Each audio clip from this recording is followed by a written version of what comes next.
వచ్చేసి న్యాయాధిపతులు, judges chapter 14, న్యాయాధిపతులు 15వ అధ్యాయము 5 నుండి 14వ అధ్యాయము 5 నుండి 14 వరకు చదివాం కదా. 14 వచ్చిన వరకు చదివాం. Judges 14th chapter from 5th to 14th verse చదువుకున్నాం. మనం దీన్ని ధ్యానించుకుని దాంట్లో ఉన్న భావాన్ని గ్రహించి మన జీవితాలకి దాన్ని మంచిని అప్లై చేసుకుందాం. మనలో అటువంటి చెడు ఉంటే తీసివేసుకోవాలి. అది దయచేసి కాన్సన్ట్రేట్ చేయండి. నా మాటలు వినండి. ఓకే, నా మాటలు ఎవరి మాటలు ఇవి? దేవుని మాటలు. ఓకే. అప్పుడు సంసోను తన తల్లిదండ్రులతో కూడా తిమ్నాకు పోయి తిమ్నాతు ద్రాక్ష తోటల వరకు వచ్చినప్పుడు కొదమ సింహము అతని ఎదుటికి బొబ్బరించుచు వచ్చెను. తిమ్నాతు కదండి. గత వారంలో చూసాం. మొదటి 4 వచనాల్లో తల్లిదండ్రులకి చెప్పాడు, తిమ్నాతులో అమ్మాయిని చూశాను, ఆమె నా కొరకు మాట్లాడి పెళ్లి చేయించమని చెప్పాడు. అయితే వాళ్ళు అంగీకరించలేదు. అన్ని జనులతో మన సంబంధం పెట్టుకోకూడదని. ఎందుకంటే సంసోను యొక్క పరిచర్యని దేవుడు ఇలా సిద్ధపరుస్తున్నాడు అన్నమాట. ఎందుకంటే ఆత్మ ప్రేరేపణతో ఆ రీతిగా సిద్ధపరుస్తున్నాడు కనుక వాళ్ళకి కూడా తెలియలేదు. అందుకని ఇక్కడ కూడా వాళ్ళకి చెప్పలేదు, ఇంకా వాళ్ళకి తెలియజేయట్లేదు. దేవుని చిత్తము తనకు మాత్రమే తెలుస్తుంది. మనం సంఖ్యాకాండం తీయనవసరం లేదు. 12వ అధ్యాయంలో కూడా చూసినప్పుడు మోషే కూషు దేశస్తురాన్ని పెళ్లి చేసుకుంటాడు. అంటే నల్లాన్ని, ఆఫ్రికన్ని. అయితే అహరోను మిరియాముకి ఏమొస్తుంది? కోపం వస్తుంది. మనమేమో తెల్లోడు, మనమేమో ఇది యూదులు, ఆమె అన్ని జనరాలని అందులోకి నల్లామని చేసుకున్నాం అని సనిగారు. తనకి విరోధంగా మాట్లాడినప్పుడు దేవుడు చెప్పాడు, నా దాసుడు నన్ను ముఖ్యంగా చూస్తాడు, నా చిత్తాన్ని చేస్తాడు, మీరెవరో ఆయనకి విరోధంగా మాట్లాడటానికని చెప్తాడు. దేవుని ఉద్దేశాలు కొన్ని ఉంటాయన్నమాట. ఇప్పుడు ఫిలిస్తీన్లతో గొడవ పెట్టుకోవాలి. ఏదో రకంగా ఏం పెట్టుకోవాలి? ఇప్పుడు గొడవ. వాళ్ళంతటి వాళ్ళు ఉన్నారు, వీళ్ళంతటి వీళ్ళు ఉన్నారు. కానీ వీళ్ళకి ఫిలిస్తీన్ల భయం అయితే ఉంది, థ్రెట్ అయితే ఉంది. కాబట్టి ఇక్కడ పోరాటాన్ని తీసుకురావడం అన్నమాట. ఆ కారణం చేత ఏమవుతుంది? ఈయన ఆ విధంగా ఏం చేశాడు? ఇక్కడ తిమ్నాతు ద్రాక్ష తోటల వరకు వచ్చినప్పుడు కొదమ సింహం అతని ఎదుటికి బొబ్బరించి వచ్చింది. ఏమొచ్చింది? కొదమ సింహం వచ్చిందన్నమాట. అయితే యెహోవా ఆత్మ అతన్ని ప్రేరేపింపగా అతని చేతిలో ఏమీ లేకపోయినను ఒకడు మేకపిల్లను చీల్చున్నట్లు అతడు దానిని చీల్చెను. అతడు తాను చేసినది తన తండ్రితోనైనను తల్లితోనైనను చెప్పలేదు. ఎవరు వచ్చారు?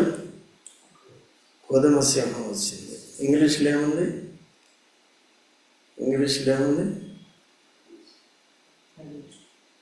Young lion roar. చూసారు? Young line. కొదమ సింహం అంటే ఏంటంటే యంగ్ లైన్. యంగ్ లైన్ అంటే చాలా బలం ఉంటుంది దానికి, ముసలి దానికంటే. మనుషుల్లో ముసలివాడికి. అయితే దేవుడు శక్తి ఇచ్చినప్పుడు ముసలి గిసలో లేదు. దేవుని ఆత్మ వ్యక్తిలో పనిచేసినప్పుడు ఎంతో శక్తి అనేది ఉంటుందన్నమాట. కాబట్టి వస్తున్నప్పుడు దీని అర్థం ఏంటంటే, ఒక రకంగా ఈ యంగ్ లైన్ ఫిలిస్తీన్లకి గుర్తుగా ఉంది, ఒక రకంగా సాతానికి గుర్తుగా ఉంది. సంసోను యేసుక్రీస్తు ప్రభువుకి ముంగుర్తుగా ఉన్నాడు కదా. ఈ కొదమ సింహము సాతానికి గుర్తుగా ఉన్నాడు.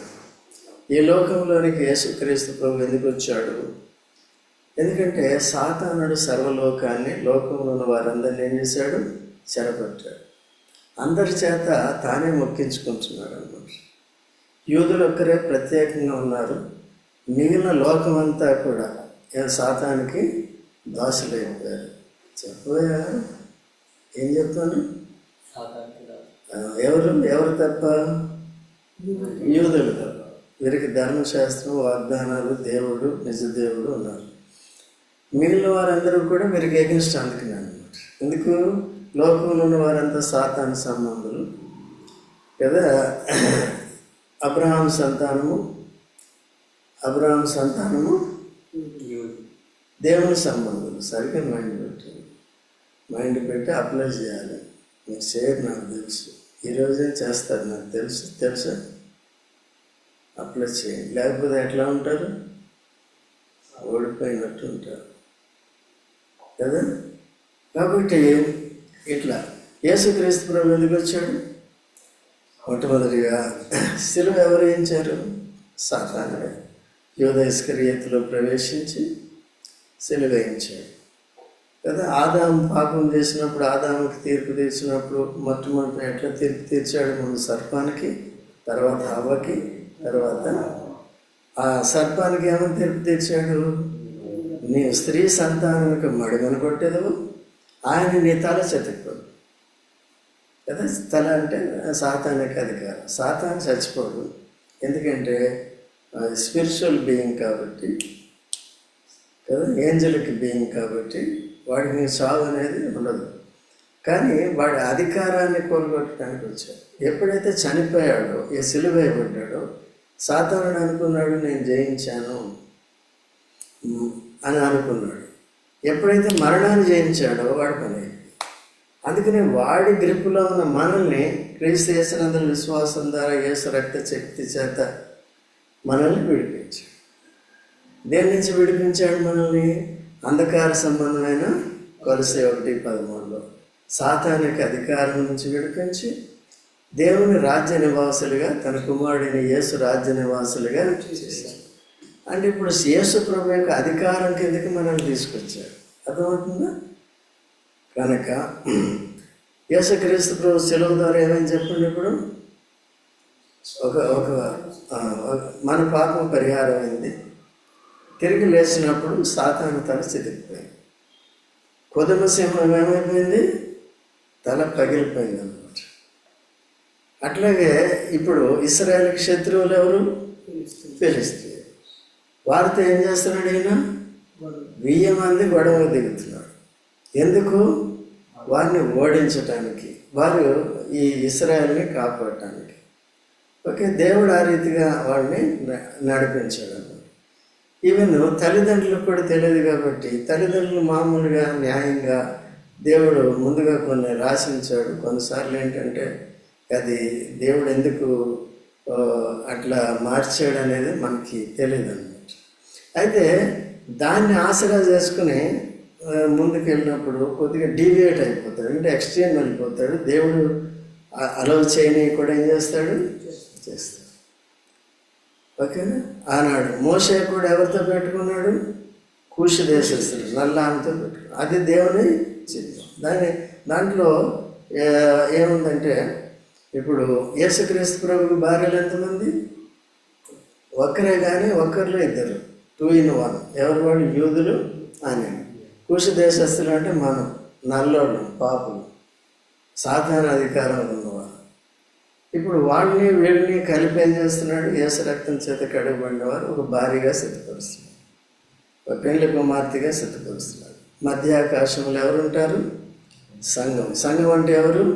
యేసు రక్తం చేత కడగబడింది కదా, పరిశుద్ధపరచబడి పరిశుద్ధంగా జీవించింది. 1 కొరింథీ 1:2 ఉంటుంది. ఓకే, అలా.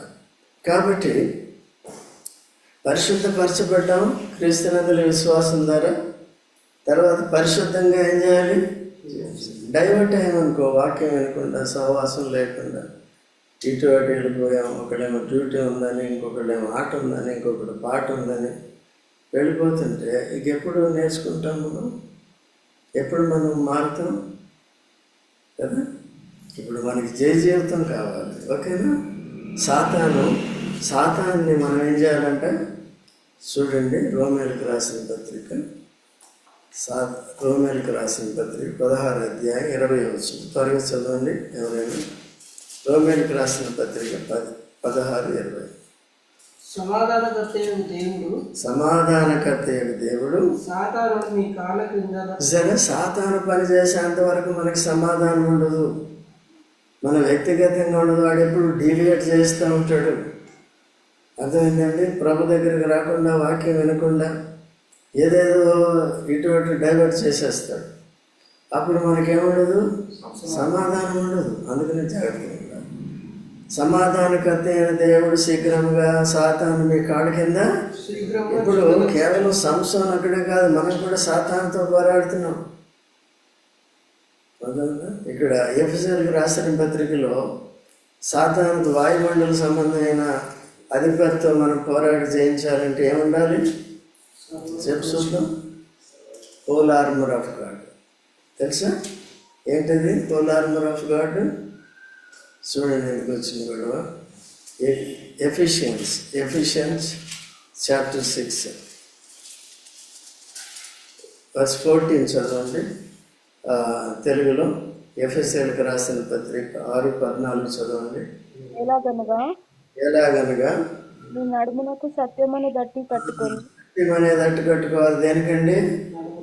నడుమిరుగు వంగిపోతే మనం సాతానుతో పోరాడలేము. అందుకని సత్యం యేసు ప్రభు, సత్యం వాక్యం, సత్యం పరిశుద్ధాత్మ, సత్యము సంఘం, సరిగా అపోస్తల బోధ, సహవాసం, రొట్టె విరుచుట, ప్రార్థన అనే క్రమం ఉన్న సంఘము, సత్యము. తర్వాతమ్మా నీతి అను మైమరువు తొడుగుకొని. యేసుక్రీస్తు నందు విశ్వాసం ద్వారా కలిగిన నీతి, హృదయ శుద్ధి. అందుకనే ఛాతికి పెట్టుకోవాలి. నా హృదయం శుద్ధిగా ఉంది, నా హృదయంలో పాపం లేదు, నేను నీతిమంతుడిని, యేసుప్రభు నన్ను నీతిమంతునిగా తీర్చాడు, నీతిమంతురాలుగా తీర్చాడని సాక్ష్యం ఇస్తున్నా. ముందు పెట్టుకుని బోర్డు కదా. తర్వాత పాదములకు సమాధాన సువార్త వలన సిద్ధ మనస్సును. లోకాన్ని దేవునితో సమాధానపరచడానికి సువార్త అనే చెప్పులు తొడుక్కోవాలి. మనం సమాధానపడి లోకాన్ని కూడా, పాపులను కూడా దేవునితో ఏం చేయాలి? సమాధానం. ఇదంతా ఉంది. ఎక్కడ చేస్తున్నాం మనం? యుద్ధవీరుని అంటాం, యవనస్తులు అంటాం, ఇవన్నీ చేయాలి. మనస్సాక్షిని చంపుకోకూడదు. ఏం చేయాలి? ఎన్ని అయినప్పటికీ సత్యం పెట్టి నీతి చెప్పట్లేదు. నీతి అని మైమరు, ఇంకా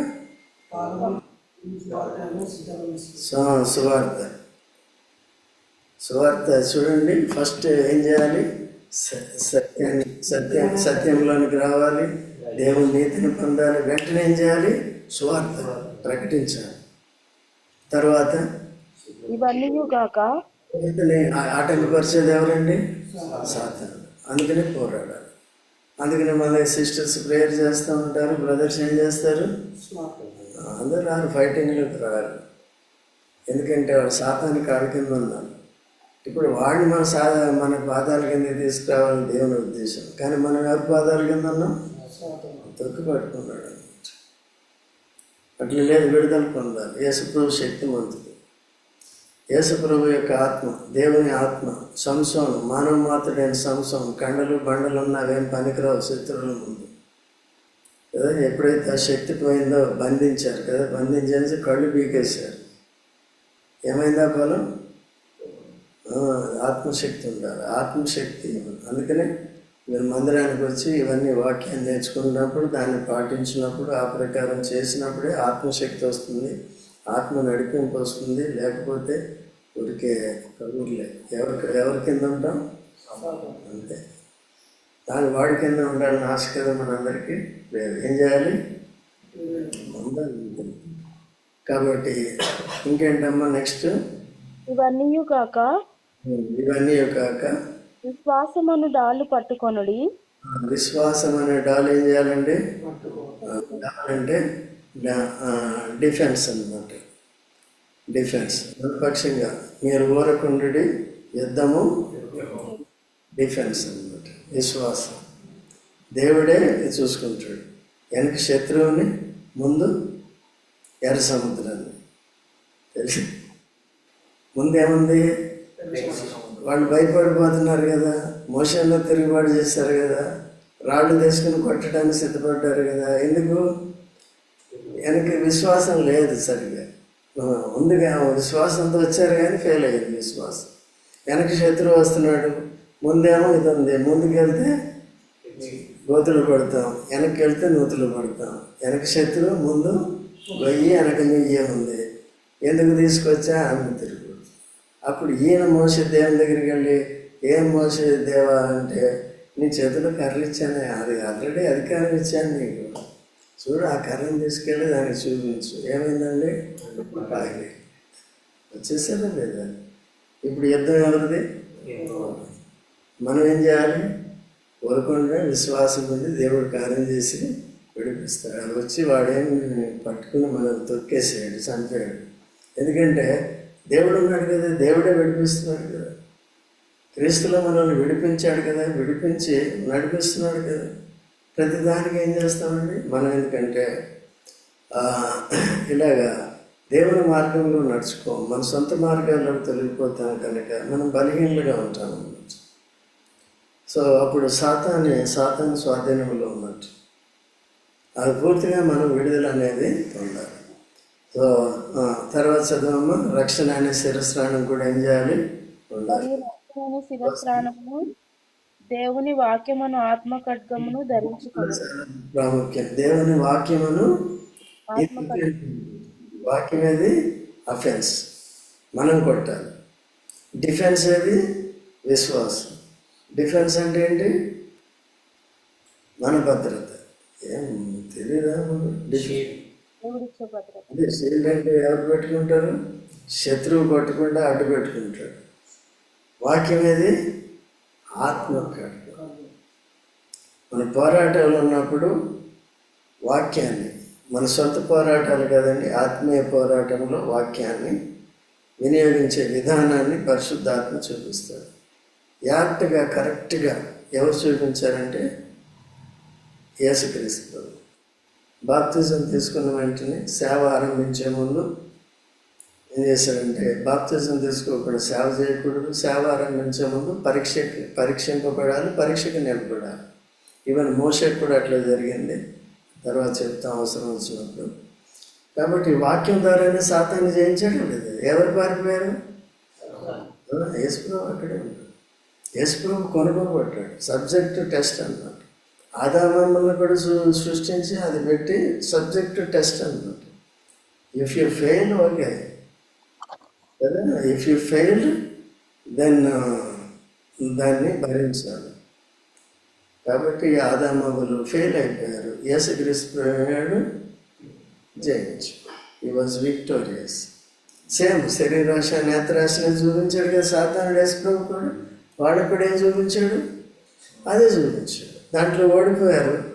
అందుకని ఆదాములో మనమంతా ఓడిపోయాం, యేసుక్రీస్తులో మనం విజయం పొందాం. విజయం పొందామంటే అనుదిన జీవితంలో అట్లా దీన్ని ఉపయోగించట్లేదు. సర్వాంగ కవచాన్ని తొడుక్కోకుండా కదా. ఈరోజు సువార్త ఉంది, పడుకున్నారు, అవకాశం కదా. ఆదివారం మాత్రం వస్తారు, వచ్చి వింటారు, ఆరాధన చేస్తారంటే అది చేయరు. మాకు ఎక్కడ టైం, మీరు చేయండి వద్దన్నారు ఎవరు. బ్రదర్ సైడ్ ఎవరు చేయట్లేదు, చాలామంది పెద్దవాళ్ళు కూడా సరిగ్గా చేయట్లేదు. అట్లా ఉండకూడదు. అప్పుడు సాతానికి ఆరాధన చేయకపోతే సాతానికి చేయ. వాడు సంతోషిస్తాడు. మానవాడు ఎట్లాగే ఉంది ఇక్కడ అంటాడు అనమాట. అంతేనా? రాహుల్ జాగ్రత్తగా ఉండాలి, మార్పు చెందాలి, లేకపోతే కష్టం అయిపోతుంది. ఊరికే మనం ఏదో నామకార్థంగా పెట్టుకోకూడదు. మీరు డ్యూటీకి వెళ్తారు, సిన్సియర్గా చేస్తారు. ఊరికే కూర్చొని వచ్చేస్తే ఏమవుతుంది? ప్రాజెక్ట్ అవ్వదు, మీకు జీతం రాదు. ఇది కూడా అంతేనే. దానికంటే ఇది కూడా ఇంకా సీరియస్గా తీసుకోవాలి. We're not taking so many people right from youngsters. Baptism వరకు వచ్చేసారు, ఆసక్తిగా తీసేసుకున్నారు. తర్వాత మాత్రం అంతే, తగ్గ చెప్పుకో అంతే. మరి ఈరోజు అట్లా ఉంది. అట్లా లేకుండా జాగ్రత్తగా చేయాలి. ఓకేనా? అర్థమైందండి? సరే, వెనక్కి రండమ్మా. కాబట్టి కొదమ సింహం ఏం చేశాడంట? ఆత్మ ప్రేరేపింపగా అతని చేతిలో ఏమీ లేదు కదా. ఏమైనా ఉంటేనే మనకి బలం ఉంటుంది. కుక్కను పట్టాలంటేనే కర్ర ఉంటేనే వెళ్తాం, లేకపోతే. అయితే ఇక్కడ చేతులు ఏమీ లేదు, కుక్క కాదు, ఇదేంటిది? వాడు అన్నాడు, ఎవరు? గొలియాత్. ఎవరిని? దావీదునే. నేనేమన్నా కుక్కను అనుకున్నావా? ఇంత కర్ర పట్టుకుని ఇంత ప్యాక్ వేసుకుని వస్తున్నావు, ఏంది బాబు అన్నాడు కదా. ఏం పోరాటం అది? విశ్వాస సంబంధమైన పోరాటం, ఆత్మశక్తితో చేసే పోరాటం. ఆత్మ never fails, spirit of God never fails. ఒక ఒడిసెలో ఒక రాయి పెట్టి ఏం చేశాడు? విసిరి కొట్టాడు. ఆ రాయి యేసు ప్రభు. ఫస్ట్ రాయి ఎవరు? సంచులు ఎన్ని రాళ్ళు ఉన్నాయి? 5. ఎవరికి గుర్తు? 5 యేసు ప్రభుకి, 4 సంఘానికి గుర్తు. కాబట్టి అందరూ కలిసి మొదటి రాయి ఎవరు? యేసు ప్రభు. అన్నిటికీ ఆయన. కాబట్టి మనలందరినీ రక్షించడానికి కూడా సెలువులో చనిపోయింది కూడా ఆయన, శ్రమపడింది కూడా ఆయన, శిక్ష పడింది కూడా ఆయన. అన్నీ మనకు ముందుండి దెబ్బలు తిని, అన్నీ తిని, అవమానాలు పొంది ఇన్ని చేస్తే మనం ఇంత సువార్తకి వెళ్తే ఎవరైనా కొడతారేమో, తిడతారేమో కదా. వాళ్ళకి చచ్చిపోయారు. ఎవరండి? అపోస్తలులు ఏం చేశారు? రాళ్ళతో కొట్టారు, రంపాలతో కోసారు అని రాయబడి ఉంది. అది ఎవరి పేర్లు లేవు, కానీ ఒకటి స్టెఫెన్ అయితే మనకు తెలుసు. బైబిల్లో రాసిందే మనం చెప్పుకోవాలి, ఊహల్లోకి వెళ్ళడం. కాబట్టి ఏమైంది? అట్లా మనం కూడా భయపడకూడదు. అప్పుడే దేవుని పని చేసినప్పుడే ఆత్మశక్తి, ఆత్మ నడిపింపు ఉంటుంది. కానీ మన సొంత పనులు చేసుకుంటే, ఇంట్లో కూర్చొని పడుకుంటే ఉండదన్నమాట. ప్రతి దానికి కూడా ఏదో సాకులు వెతుక్కొని పోతూ ఉంటాం. యూస్తూ అట్లా చేయకూడదు. ఇవి నేను ఉన్నానని చెప్పాలి. పవిత్రపరచబడిన తర్వాత యెషయా ప్రవక్త ఏమన్నాడండి? 6:8 ఇదిగో నేను ఎవరిని పంపుతున్నా. దేవుడు డైరెక్ట్గా చెప్పలేదు, టెస్ట్ చేశాడు ఇండైరెక్ట్గా. నేను ఎవరిని పంపుతున్నా అంటే ఇదిగో నేను ఉన్నాను. మనమైతే నేను ఎక్కడున్నాను? నాకు రక్షణేదే కావాలి, పవిత్రత. ఎందుకు పవిత్రత? భోజనం చేసాము, చేయి కడుక్కుంటాం. భోజనం పెట్టకపోతే, చేయి కడుక్కున్నాక భోజనం పెట్టకపోతే, చేయి కడుక్కుని దేని కొరకు? పవిత్రపరచబడింది దేని కొరకు? సేవ చేయటానికి. ఎక్కడ చేస్తున్నాం? ప్రార్థన చేయట్లే, వాక్యం సరిగ్గా వినట్లే, ఆరాధన చేయట్లే, సువార్త ప్రకటించట్లే. మరి సర్వాంగ కవచం ఇచ్చావు, నీకు వందనాలు ప్రభు అంటే కదా. You're not in fight, so terrified అన్నమాట. అట్లా లేకుండా జాగ్రత్తగా ఉండాలి. సో కాబట్టి అయితే చాలామంది, కొంతమంది దేవుడి శాసనం ఎప్పుడూ కూడా ఉంటారు. ఎవరో కొంతమంది రానంత వరకు దేవుని కార్యాలు ఆగిపోతాయి. ఈరోజు ఆగిపోయిందా? ఆగిపోయింది. అందుకనే మేము ఫోటో పెడతాం. దాంట్లో అందరూ ఊర్లకి వెళ్ళారు, అయినా వచ్చారు. నేను అబ్జర్వ్ చేసేది ఏంటంటే, కొంతమంది ఊర్లకి వెళ్ళి కొంతమంది తప్పించుకుంటే ఆ రోజు అనుకున్న దానికంటే ఎక్కువ వస్తారు. ఎవరు చేస్తున్నారు ఈ కార్యాలు? అర్థమైందా? దేవుడు చేయించే కార్యాలను మనం అవాయిడ్ చేస్తే బాగుంటుందా? బాగుంటుందా? కాబట్టి అట్లా లేకుండా జాగ్రత్తగా ఉన్నాం. ఏం చేశాడు? మేక పిల్లను చీల్చినట్టుగా అతడు దాన్ని చీల్చాను. అతడు తాను చేసినది తన తండ్రితో నేను, తల్లితో నేను చెప్పలేదు. ఇది రహస్యం, దేవుని చిత్తం. కాబట్టి తల్లిదండ్రులకి ఈ విషయం బయలుపరచబడలేదు. తల్లిదండ్రులు కేవలం సంసోను పుట్టుక గురించి, ఆయన ఎలా పెంచాలనేది, ఆయన తల్లి గర్భంలో ఉన్నప్పుడు తల్లి ఎలా ఉండాలనే విషయాలు మాత్రం దేవదూత వారికి తెలియజేశారు. అంతవచ్చే తప్పని పాటించారు. ఇక్కడ పోరాటం స్టార్ట్ అయింది కాబట్టి అట్లా చెప్పాడు. వారికి తర్వాత తెలుస్తుంది అనుకో. అయితే 7వ వచనంలో అతడు అక్కడికి వెళ్ళి ఆ స్త్రీతో మాట్లాడినప్పుడు ఆమె యందు సంసోనుకు ఇష్టం కలిగింది. ఆ స్త్రీని ఎన్నాళ్ళు చూశాడు, ఇష్టం కలిగింది. కొంతకాలం అయిన తర్వాత అతడు ఆమెను తీసుకుని వచ్చుటకు తిరిగి వెళ్ళుచుండగా ఆ సింహపు కళేబరమును చూచుటకై ఆ వైపు తిరిగినప్పుడు సింహపు కళేబరంలో తేనెటీగల గుంపును తేనెయు కనబడెను. ఏం కనబడిందండి? అంటే శత్రువుని చంపుతాను, కదా. శత్రువు ఓడిపోతే ఏమొస్తుందంటే ఆనందం వస్తుంది, విజయానందం వస్తుంది. ఇది దేనికి సంకేతంగా ఉంది?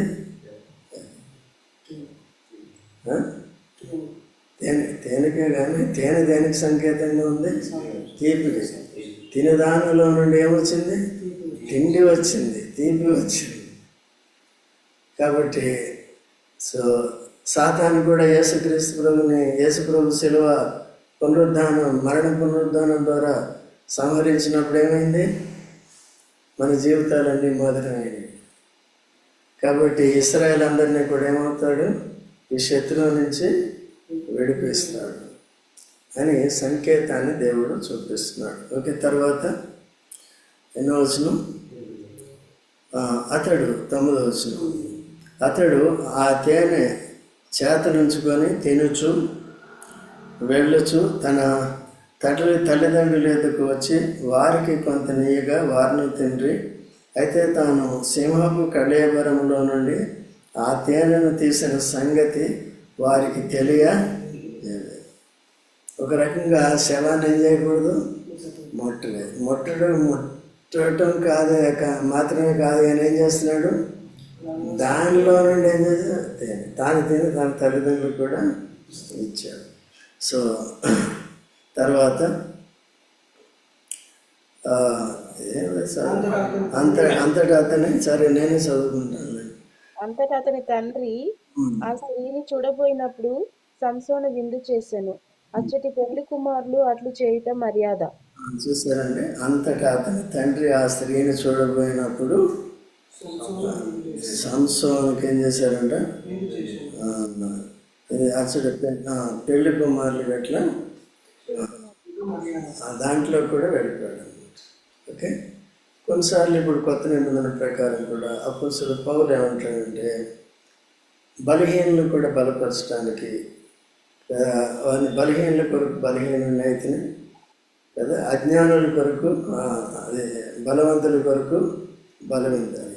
ఏ విధంగా నేను క్రీస్తులోనికి వారిని ఏం చేయాలి? తీసుకురావాలి. 1 కొరింథీ 9వ అధ్యాయంలో ఉంటుంది, తర్వాత చూసుకోండి. కాబట్టి ఆ విధంగా మొత్తం వారితో కలిసిపోయాడు. ప్రస్తుతానికి అతడు ఏం చేశారంట? విందు చేసింది. అతడు ఎన్నో వచ్చినప్పుడు 11. వారు అతన్ని చూసినప్పుడు అతని యొద్ద నుండుటకు 30 మంది స్నేహితులను తోడుకొని వచ్చారు. అతను చూసుటకు అతని యొద్ద ఉండుటకు పెండ్లి కుమారుడి దగ్గర ఉండటానికి 30 మంది స్నేహితులను తీసుకొచ్చారు. అప్పుడు అక్కడ కల్చర్ అదంతా కూడా. ఓకే, అప్పుడు సంసోను, మీకు ఇష్టమైన ఎడలు నేను మీ ఎదుట ఒక విప్పుడు కథ వేసేదను. మీరు ఈ విందు జరుగు 7 దినములలోగా దాని భావము నాకు తెలిపిన ఎడలు నేను 30 సన్నపు నారబట్టలను 30 దుస్తులను మీకు ఇచ్చేదను. మీరు దాన్ని నాకు తెలుపకపోయిన ఎడల మీరు 30 సన్నపు నారబట్టలను 30 దుస్తులు నాకు ఇవ్వాలని వారితో చెప్పగా వారు, మేము ఒప్పుకొనము, నీవు ఇప్పుడు కథను వేయమని చెప్పారు. చూసారా, అక్కడ స్టార్ట్ అయింది కదా. ఇప్పుడు కథ చెప్తాను, దాన్ని ఏం చేయాలి? మీరు చెప్పాలి. చెప్తే మీకు ఎన్ని దుస్తులు ఇస్తాను, మీరు చెప్పలేకపోతే మీరు నాకు అన్ని దుస్తులు ఇవ్వాలి. సో ఇట్లా శత్రువుతో ఒకటి వివాహ బంధం ఒకటి పెట్టుకున్నాడు. రెండోది ఏంటంటే దేవుడు ఏదైతే చూపించాడో ఆ దర్శనాన్ని కూడా దాన్ని బట్టి ఏం చేశాడు? కొడుకు కదా, నిశ్చయంగా శత్రువుని నువ్వు సంహరిస్తావు, శత్రువు నుంచి ఓడిస్తావు, విజయం పొందుతావు అనే రీతిగా ఇచ్చాడు. ఓకే, అయితే 14వ వచనంలో కాగా అతడు ఏం చెప్పాడు? ఇప్పుడు బలమైన దానిలో నుండి తీపి వచ్చాను. బలమైనది ఏది? ఆత్మీయ భాషలో బలమైనది ఏది? సాతాను. అందుకనే యోహాను ఏమంటాడు? 4:4 యోహాను పత్రికలో, మనలో ఉన్నవాడు లోకములో ఉన్నవాడి కంటే కూడా గొప్పవాడు. Great is he one who is in us, in the world. In us, great is he one who is in us than the other who is in the world. Greater is the ఇప్పుడు సాతానుడు బలమైనవాడు, మానవుడు బలహీనమైన వాడు. మనం ఎవరు బలహీనమా బలవంతులమా? బలహీనం. యేసుప్రభు సాతాను బలవంతుడు. ఆయన కంటే సాతాను కంటే బలవంతుడు యేసుప్రభు. అంతే. కాబట్టి అట్లా ఇక్కడ ఇక్కడ వాళ్ళకి ఏం చూపిస్తున్నాడు? కొదమ సింహం. దాన్ని ఏం చేశాడు? చీల్చేసాడు అన్నమాట. అంటే శత్రువుని చీల్చినట్టు అన్నమాట కదండి. అది తానే చంపాడు. ఆ విధంగా ఆ పొడుపు కథ వేశాడు. తిన్న దాంట్లో నుండి ఏమొచ్చిందండి? తీపి వచ్చాను. బలమైన దానిలో నుండి తీపి వచ్చాను, తిన్న దాంట్లో నుండి 3 దినములలోగా వారు ఆ విప్పుడు కథ భావమును చెప్పలేదు. 3 దినాలు టైం పెడితే ఏమైపోయిందండి? అదే అనమాట. లోకం అంతా దుష్టుని అందుంది, మనమంతా ఎవరికైనా ఉన్నాం? క్రీస్తునందున్నాం. లోకం అంతా ఎక్కడుంది? దుష్టుడు, సాతాను. అయితే యేసుక్రీస్తునందు ఉన్న వారంతా దుష్టునిలో లేరు, క్రీస్తు యేసునందు ఉన్నారు, సత్యవంతుని యందు ఉన్నారు. కాబట్టి ఆయన ద్వారా మనకి విజయం వస్తుంది. ఇది డైలీ బతుకున్నంతకాలం. ఇందాక పాట కూడా పాడాము, అనుదినము. ఏం పాట పాడాము? మన జీవితం అంతయు అనుక్షణము యుద్ధమే కదా. కానీ చాలామంది ఫైట్ చేయట్లేదు. చాలామంది ఫైట్ చేయలేదు. పరిచర్య చేస్తే ఉంటుంది, ప్రార్థన చేస్తే ఉంటుంది, దైవ చిత్తానుసారంగా. ఏదైనా పరిచర్య చేసినప్పుడే ఉంటుంది ఫైటింగ్, ఆటంకపరుస్తుంది. అందుకని మిమ్మల్ని ఎక్కువ ఏంటంటే కొంతమందినైనా సరే ప్రతి పరిచర్య, ప్రతి దానికి, even if you are embarking on some journey or something else, we pray for that. ఎందుకంటే సాతానుడు ఎప్పుడు ఏం చేస్తాడు? చేస్తాడు. ఏం లేదు, అందరికీ జరిగినట్టు అని అనుకుంటారు. లోకస్తులు అలాగే వాడి వశంలో ఉన్నాడు కాబట్టి వాడిని ఏం చేయడు. వాడు కూడా చచ్చిపోతున్నారు. రోజుకి 10 కార్లు యాక్సిడెంట్ అయిపోతున్నాయి, కొన్ని బస్సులు కాలిపోతున్నాయి. అర్థమైందండి. లోకం డిస్టర్బ్డ్ కంప్లీట్. అందుకనే మనము పోరాటంలో లేని వారంగా ఉండకూడదు. కాబట్టి మన జీవితాలు ఏముంది? తినదానిలో నుండి మనల్ని ఏం చేశాడు? విడిపించాడు. మన జీవితాలకు ఏం చేశాడు? మధురాన్ని ఇచ్చాడు. నయోమి జీవితం ఏమైంది? మారా అయింది. ఎప్పుడు మారా అయింది? ఎప్పుడు మారా అయింది? ఏం తెలియదు. ఎప్పుడు మారా అయింది? మోయాబుకి వెళ్ళినప్పుడు. మోయాబులో దేవుడు దర్శించి తిరిగి తీసుకొచ్చినప్పుడు అర్థమైందండి. మన జీవితాలు క్రీస్తులో లేనప్పుడు మారా, ఉన్నప్పుడు. కానీ క్రీస్తులో ఉండి లేనట్టుగా బతికితే, సాతానుతో కాంప్రమైజ్ అయిపోతే, లోకంతో కాంప్రమైజ్ అయిపోతే, కేవలం శరీర జీవితం జీవిస్తే వీఆర్ కాల్డ్ కార్నల్ క్రిస్టియన్స్. శరీర సంబంధమైన క్రైస్తవులు, క్రీస్తునందు పసిబిడ్డలు. They don't descend the word of God. దేవుని వాక్యాన్ని వారు గ్రహించరు. neither do they follow it or obey it or apply it day-to-day life. That's how ఈ దినాల్లో కొనసాగుతుంది. అట్లా ఉండటానికి వీలు లేదు. ప్రార్థన చేసుకుందాం.